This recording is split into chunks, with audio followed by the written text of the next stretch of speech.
kayak gitu ya. Ya sempat juga kayak kurang kurang ini kali sholatnya, kurang Oh ini. ya, pasti larinya ke situ, sering Soalnya kayak beberapa ke situ. agama ya pasti ya. Iya selalu. Hmm. Tapi so far dan juga aku pernah menjelaskan hal ini ke orang yang salah juga. Oh, I Ah. see. Dan efeknya gimana nih kalau kamu habis kamu ngasih tahu ke orang yang salah? Kamu dijulitin kah atau dijauhin atau kayak gimana? Jadi waktu aku pindah ke kota ini untuk bekerja, kan aku tinggal satu kamar sama teman sekantor aku. Dan di awal-awal kerja itu aku emang suka mulai kumat-kumat lagi gitu, mulai cemas sendiri, terus mulai nangis sendiri. Dan dia kan pasti tahu, pasti kok kamu kayak gitu. Terus aku nyoba jelasin, aku dulu tuh pernah gini, kata psikolog aku gini. Terus dan teman sekantorku itu bilang ke teman-teman lain yang sekantor, terus mereka kayak oh kayak nggak, kayak merasa aku mungkin mereka merasanya aku akan menggunakan itu buat tamengku sendiri, buat kalau misalnya aku kerjaannya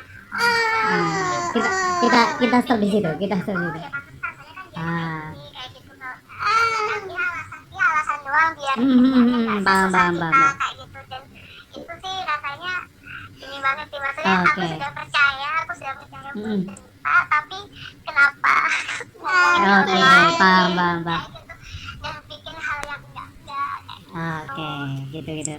Ini cukup menarik ini yang bagian bahwa kamu dikira menggunakan case mental health issue-mu itu sebagai senjata, sebagai sesuatu untuk membenarkan hal-hal yang mungkin salah. Nah, karena kondisinya kan kamu benar-benar mengalami itu dan kamu nggak pakai itu nih.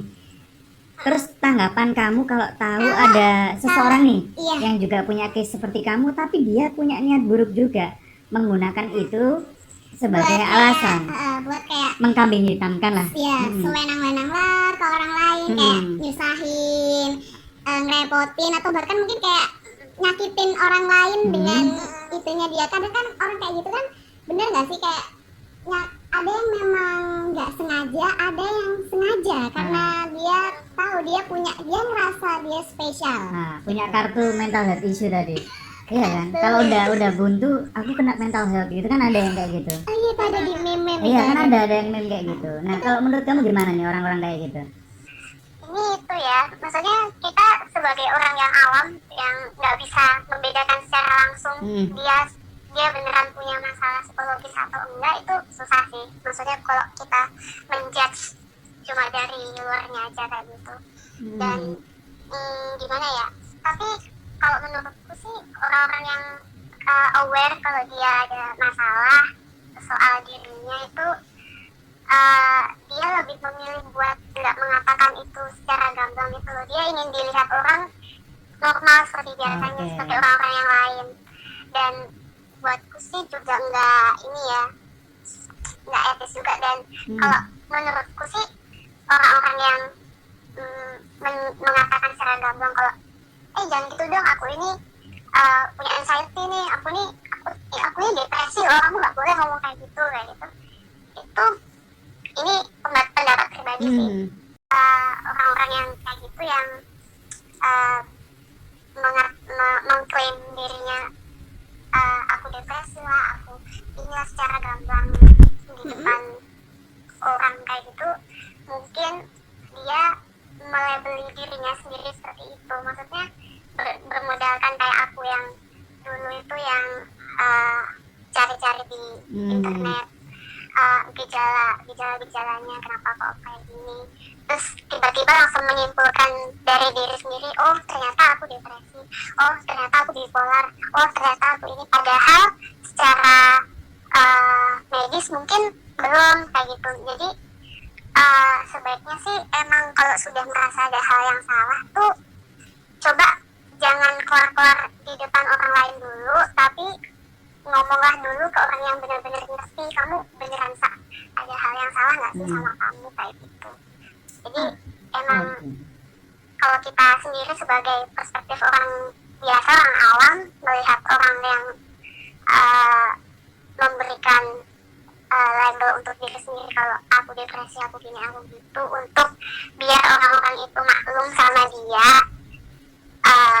kita juga susah bedainnya sebenarnya, tapi ya kita ya udah, maksudnya oh gitu aja, nggak usah dibesar-besarkan lagi. Siapa tahu dia emang beneran punya masalah kayak gitu kan.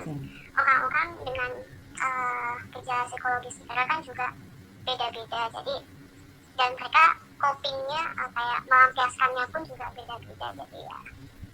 Oke, berarti Aku nggak ini menyambung. conggak. Berarti Iya, iya. berarti dari ini ya, dari kamunya sendiri, karena kamu mengalami mental health issue, kamu ngelihat orang-orang yang kayak aku ini punya mental health issue loh, please ngertiin aku ya, kamu itu harus meringankan bebanku, bantuin aku, tolong bayarin hutangku, aku pinjam duitmu dulu dong, gitu, itu salah ya? Kalau itu kan nggak tahu diri. Itu statement banget itu statement. Kalau dari kamunya sendiri nih, sebagai seseorang yang punya mental health issue, pernah nggak ngerasa kayak sorry banget nih ya, kayak ngerepotin atau mungkin nggak sengaja nyakitin perasaan orang lain tanpa kamu sadari nih kalau kamu menyakitin mereka, entah itu orang yang paling ngerti kamu atau orang yang kamu tahu dia tapi kamu nggak kenal, nggak akrab banget gitu loh, pernah nggak kayak gitu? Yang aku ingat banget itu yang masih membekas itu, masih ngomong ke mama kayak gitu, kayak kamu kenapa sih kalau gini, mama bilang gitu. Lalu terus aku coba jelaskan sepengetahuan aku yang pernah cerita ke psikolog kayak gitu, dan akunya bilang ya mama kan nggak ngerti kayak gitu, kayak kayak tinggi gimana ya? itu dan tuh rasanya tuh kayak aduh harusnya nggak gitu, dan itu malah nambah beban lagi ke akunya. Tapi lama kelamaan udah mulai orang tua juga udah mulai ini sih, ngerti kalau kan sekarang kan pemberitaan soal mental health awareness gitu itu kan sudah banyak juga yang bisa diakses banyak orang, termasuk generasinya mama dan papa kayak gitu, dan mereka udah mulai oh ternyata bisa ya kayak gitu sih. Oke. Jadi dia, kalau si narasumber kita ini itu berusaha seminimal mungkin untuk nggak sampai ngerepotin orang ya, berarti ya, nggak sampai menggunakan case ini untuk sebagai pembelaan gitu. Malah kalau bisa kamu malah tadi awalnya berusaha nutupin itu, kalau bisa ya udahlah nggak usah semua yang tahu gitu. Karena mungkin malah jatuhnya malah mispersepsi kan, orang salah nangkep gitu, malah mikirnya enggak. Berarti dari kamu sendiri untuk case itu tadi ya, berarti ini kamu akan ngomong nggak sekiranya aku pernah ngeliat nih kayak di suatu thread gitu, aku pernah ngeliat ketika aku lagi ngalamin mental health issue itu, aku bakal bilang I'm not in good mood gitu, just leave me alone gitu, aku bakal balik lagi kalau moodku tuh udah enak banget. Nah kalau kamu sendiri, kamu akan ngomong seperti itu kan ke orang terdekatmu, atau kamu punya kayak solusi lain gitu? Kalau aku sih dan yang Giska omong tadi make sense sih, maksudnya soalnya cara menanggapi orang itu beda-beda, jadi aku caranya begini, orang lain caranya begini, it's fine gitu. Kalau aku sih lebih kayak ngobrol ke diri sendiri gitu loh, kayak misalnya aku lagi kumat nih, lagi di dalam kereta, terus tiba-tiba aku kepikiran aduh kerjaanku yang tadi beres nggak ya, aduh ini kok nanti gini nggak ya, aduh gitu. Tapi aku coba ngobrol ke diri sendiri, kayak nggak apa-apa kok, kalaupun salah ya nggak apa-apa, kamu manusia wajar salah, nggak apa-apa kok, besok masih ada hari, masih bisa untuk diperbaiki. Jadi aku lebih ke cara buat menenangkan diri itu lebih kayak introspeksi diri sendiri dulu sih, baru kalau misalnya benar-benar udah nggak kuat, baru udah mulai telepon sahabat aku itu, atau mungkin ke adik aku kan juga tahu soal aku yang kayak gini. Dan adik aku somehow lebih bijaksana untuk menanggapi aku yang kayak gini. Oh, berarti adikmu lebih bijaksana, padahal kamu lebih tua dari adikmu. Iya, betul sekali. Oke, berarti kalau bisa disimpulin sendiri, kalau dari sudut pandangmu sebagai seseorang yang mengalami mental health issue ini tadi, kamu tidak membenarkan orang-orang yang menggunakan kartu spesial itu untuk menyakiti orang lain, merepotkan dan nyusahin, benar ya? Betul. Oke. Lalu, apakah kamu ingin menyampaikan pesan-pesan di luar sana untuk orang-orang yang ini, yang aku emang bener-bener kesel banget sih sama orang-orang kayak gitu tuh, bener banget. Apa. Iya gitu, kayak kalau aku baca kayak beberapa tweet di apa namanya, kayak di Twitter terus di Instagram, ngeliat postingan tuh kayak kok ada ya orang yang make apa, mungkin mereka itu juga bisa self diagnose atau mungkin mereka juga udah ke psikolog, tapi kayak ada ya kadang rasa sombong, rasa arogan. Padahal itu bukan sesuatu yang kalau orang yang mental health issue sendiri nggak akan ngumbar itu, bener ya? Nah, Ya, pengetahuan saya dan teman-teman rekan saya yang punya kayak gitu.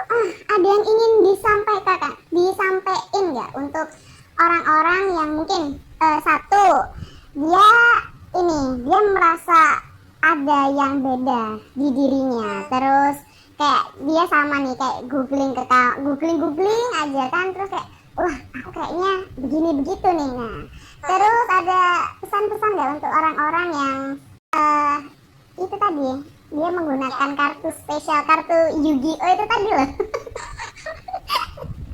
I mental health issue, tolong ngertiin saya ya, gitu loh. Anda semua ini salah, yang benar ini saya. Tolong dong beri pengetahuan dan wawasan dong. Ya, jadi gini sih, kalau misalnya sudah merasa kalau ada hal yang salah sama diri sendiri, coba take your first step gitu, kayak ambil langkah pertama kamu. Kayak mungkin kamu nggak harus langsung ke support group kayak aku dulu, mungkin kamu nggak harus langsung ke puskesmas buat ke poli jiwa, mungkin kamu nggak harus langsung ke psikolog yang harganya beratus-ratus ribu untuk sekali sesi. Kan sekarang sudah banyak aplikasi konsultasi psikologi online yang benar-benar dihandle sama psikolog profesional kayak gitu. Dan itu harganya juga murah untuk konsultasi. Kita juga bisa banyak sekali metode yang bisa dilakukan. Dan itu coba kalau misalnya kamu merasa kalau aduh kayaknya nggak beres nih tapi gimana ya ngomongnya, merasa nggak beresnya itu benar-benar sudah mengganggu keseharian gitu loh, kayak aku yang aku ceritain tadi di awal, kayak nggak tidur gitu-gitu. Dan itu coba mungkin boleh kamu cari referensi soal kenapa ya aku kayak gini di internet banyak, tapi alangkah lebih baiknya kalau kamu berani untuk reach out ke orang-orang yang lebih ngerti soal itu, karena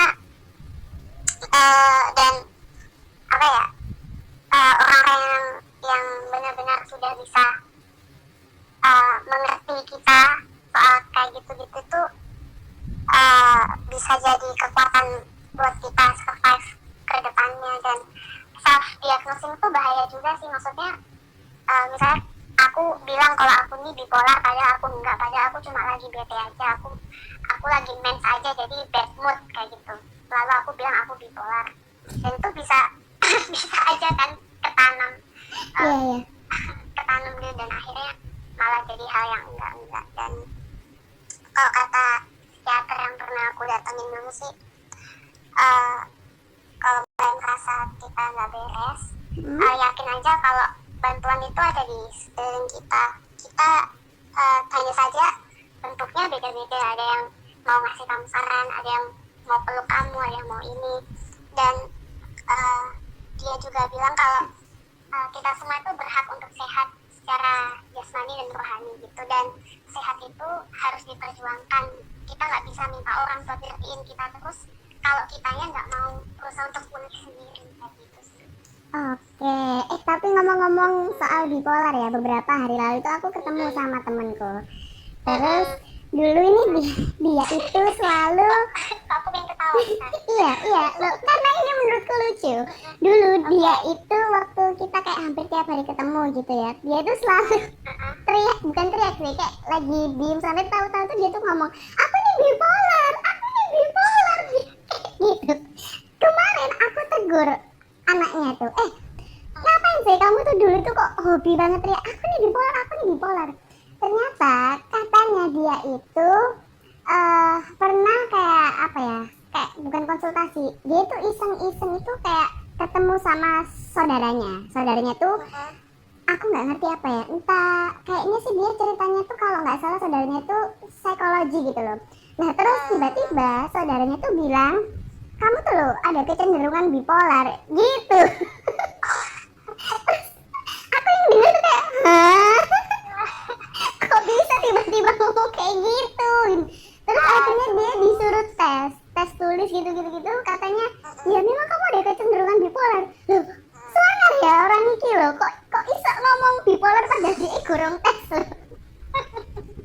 Sumpah kocak weh. Dari cerita narasumber kita tadi, kita bisa simpulin kalau pertama, kita emang nggak boleh self-diagnose. Self-diagnose itu apa ya? Kamu tuh mikir sendiri dan kamu simpulkan sendiri. Misalkan, perutmu itu sakit, tapi kamu ngira, oh aku ini kena mah akut. Padahal enggak, kamu tuh cuma susah buang air besar. Kamu cuma susah pup, itu aja.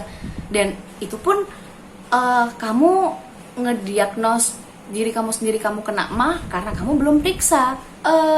Self diagnose itu bisa ngerugiin diri sendiri loh, bisa ngerugiin diri sendiri, terus bisa ngerugiin orang lain, bahkan mungkin orang-orang terdekatmu itu bisa rugi karena kamu itu menyimpulkan sendiri apa yang terjadi pada dirimu. Yang kedua, orang yang punya mental health issue sendiri itu akan lebih lebih quiet gitu loh, kayak lebih diem gitu loh, karena dia pasti kayak berusaha mengcover dirinya dan dia akan berusaha terlihat normal seperti manusia pada umumnya, ya kan.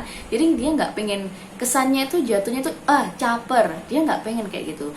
Tapi bukan berarti orang yang orang yang punya power, orang yang punya ibaratnya pengikut, orang yang dikenal sama banyak orang itu bukan berarti nggak boleh untuk kayak kamu speak up, kamu memiliki mental health issue, it's okay, asalkan kamu tidak gunakan mental health issue-mu sendiri itu untuk menjadi senjata dan pada akhirnya melukai perasaan orang lain, terus menyakiti perasaan orang lain, bahkan mungkin nyusahin, ngerepotin, dimana ada ada sebuah entah itu kerjaan, tugas sekolah, tugas kuliah, bersosialisasi, itu jatuhnya malah kayak nyusahin, ngerepotin, bahkan nyakitin hati orang lain.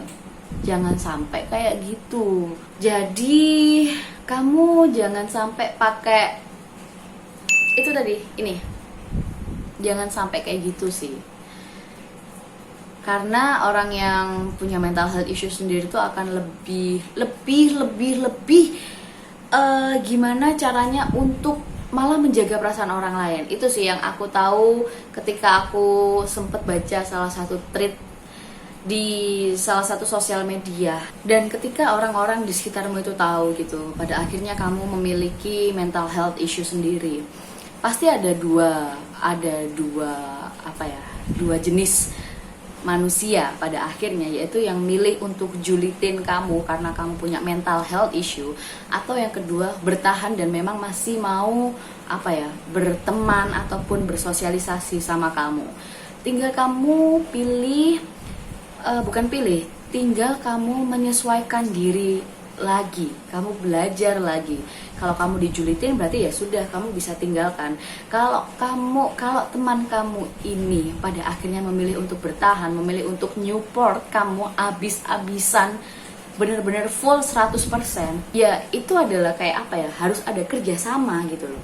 Jangan sampai teman kamu ini udah Newport abis-abisan tapi kamunya tuh malah kayak sewenang-wenang gitu loh, kayak kamu tuh malah sesuka hati gitu loh, malah kayak semakin memperburuk keadaan, padahal justru teman kamu ini mau support kamu, mau apa ya, selalu ngelindungin kamu, selalu pengen apa ya, berusaha untuk tidak membuat kamu itu takut, tidak membuat kamu itu insecure, tidak membuat kamu itu apa namanya, merasa sendiri gitu loh. Kamu akan dinormalkan. Tapi ya gitu, jangan sampai apa usaha dari seseorang ini yang udah bener-bener pengen apa ya, menyamaratakan kamu dengan manusia lainnya, itu jangan sampai dihancurin. Karena setiap orang itu pasti beda-beda. Ada mungkin yang bisa bertahan sama sikapmu walaupun kamu ini udah parah banget ya. Mungkin dia akan nyerah, butuh waktu yang lama, butuh waktu yang dia masih kayak mikir kayak, aduh aku harus ninggalin gak ya, ada yang kayak gitu. Ada yang gak bisa karena ngelihat kamu udah keterlaluan banget gitu loh. Misalkan kayak si orang teman kamu yang support kamu ini udah 100% sama kamu, tapi kamu malah semakin keterlaluan gitu. Jadi semua orang itu nggak bisa disamaratain. Dan kalaupun pada akhirnya temen yang support kamu ini itu dia milih untuk mundur, dia berhenti untuk ngejagain kamu, ya kamu harus terima resikomu. Karena mungkin bukan orang lain yang salah, tapi kamu. Mukaku gelap terang ini tuh ya karena ada cahaya. Di sini ada laptop. Cahaya, aku butuh cahaya. Ini video ini di take malam dan di luar tuh hujan, jadi mungkin suaranya agak kecil ya, semoga aja enggak gitu. Dan hujannya tuh baru kayak sedikit reda tapi masih kena genteng gitu loh, jadi kayak masih berisik gitu. Dan di sini ada cahaya laptop. Ya udah, itu tadi obrolan singkat, nggak singkat banget sih, obrolan sama narasumber yang memang dia ngalamin mental health issue sendiri ya, dan dia udah konseling sama ahlinya selama kurang lebih 2 tahun. Semoga video ini bermanfaat buat kita semua ya kan. Kita mungkin harus lebih aware banget soal mental health issue sendiri. Cukup serius banget sih, kalau menurutku ini cukup serius gitu loh. Selain kita harus menjaga selain kita peka sama lingkungan, kita juga harus peka sama diri sendiri. Jangan sampai ya kita ngorbanin diri sendiri buat orang lain terus-terusan. Tolong ya kan, pada akhirnya kita tuh bakal mati sendiri sih. Jadi nggak usah kayak terlalu gimana gitu loh ya kan. Nggak ada, kita endingnya tuh pada akhirnya tuh hidup sendirian ya. Jadi nggak usah yang terlalu gimana gitu, oke? Closingnya aku closing sendiri karena tadi di tengah jalan anakku nangis, jadi akhirnya ditenangin dulu deh sama bapaknya, dan bapaknya sekarang lagi gantian ngelonin anakku. Udah, itu aja buat kamu. Mungkin barangkali kamu punya temen ya kan, yang dia itu ada yang ngaku-ngaku punya mental health issue, atau mungkin kamu sendiri yang lagi ngalamin mental health issue, atau mungkin kamu adalah salah satu korban dari seseorang yang punya mental health issue. Nah, boleh banget sharing, siapa tahu sharing dari kamu itu bisa ngebuka juga wawasan dari orang lain yang lagi nonton video ini. Boleh loh sharing yuk gitu. Udah, itu aja, semoga bermanfaat. Dadah.